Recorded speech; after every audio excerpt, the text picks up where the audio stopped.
The last concept we're going to look at is strong and weak acids and bases. Strong acid or base is an acid or a base in which it will completely dissociate into ions. So hydrogen ions if it's an acid, or hydroxide ions and if it's a base. For example, if you put hydrochloric acid in water, almost every molecule of the hydrochloric acid will dissociate because it's a strong acid. So it will completely break into hydrogen and chlorine ions in that solution.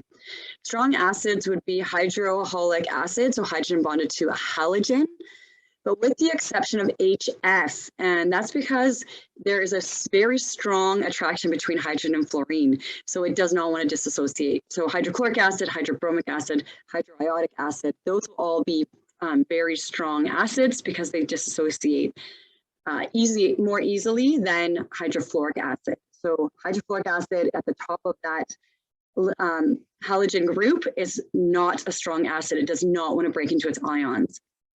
Specific oxyacids, so those are ones that contain oxygen, like nitric acid or phosphoric acid, the ones that are bonded with a polyatomic ion that have at least 2 more oxygens than hydrogens are strong acids. So if I look at this list, nitric acid has 3 oxygens, 1 hydrogen, so it's strong. Sulfuric acid has 4 oxygens and 2 hydrogens, so again, it's strong. Hydrochloric acid, 3 oxygens to 1 hydrogen. So each of these different acids, you just look at the ratio, the comparison between oxygens and hydrogens. If there are at least 2 more oxygens than hydrogens, it's a strong oxyacid. All other acids are considered weak acids. So they don't fully dissociate into their ions when dissolved in water. Like acetic acid somewhat dissociates, but 99% of the acetic acid doesn't dissociate. So it's actually considered a weak acid.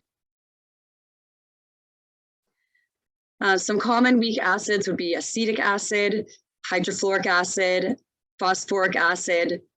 You can look at the oxygen to hydrogen ratio there, and hydrocyanic acid. So those are considered weak acids. Most bases are weak bases. Some strong bases would be potassium hydroxide and sodium hydroxide because those are alkali metals with hydroxide.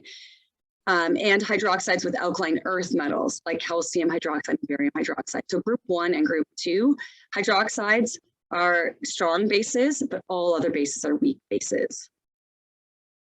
And lastly, in a neutralization reaction, you already know this, it's a double displacement reaction between an acid and a base. The reactants will always be acid and base, and the products will be salt and water. The salt is just your ionic compound. So for example, you put sodium hydroxide with hydrochloric acid, the cation from the base and the anion from the acid will bond to make your ionic compound of sodium chloride, and the H and the OH from the acid and base create water. And you can see with our net ionic equation exactly what's happening. The sodium ions and the chlorine ions will cancel, and the hydrogen and the hydroxide create the water, the liquid. So if you have 25 mils of potassium hydroxide and you're using 0.125 molarity of hydrochloric acid to neutralize it, if it takes 32.86 milliliters to successfully neutralize the potassium hydroxide, what would be the molar concentration of potassium hydroxide? So you've got a lot of information, so you're going to want to separate it out. You've got some related to potassium hydroxide and some related to the hydrochloric acid. So you're going to want to separate these out. What's given to you is the volume of potassium hydroxide. Please remember to turn it into liters. You have the volume of the hydrochloric acid, again, turn that into liters. You're also given the concentration of the hydrochloric acid. You will be using your molarity concentration formula. You're ultimately solving for the concentration of potassium hydroxide. Please start with a balanced chemical equation. And we will be trying to find the number of moles of hydrochloric acid.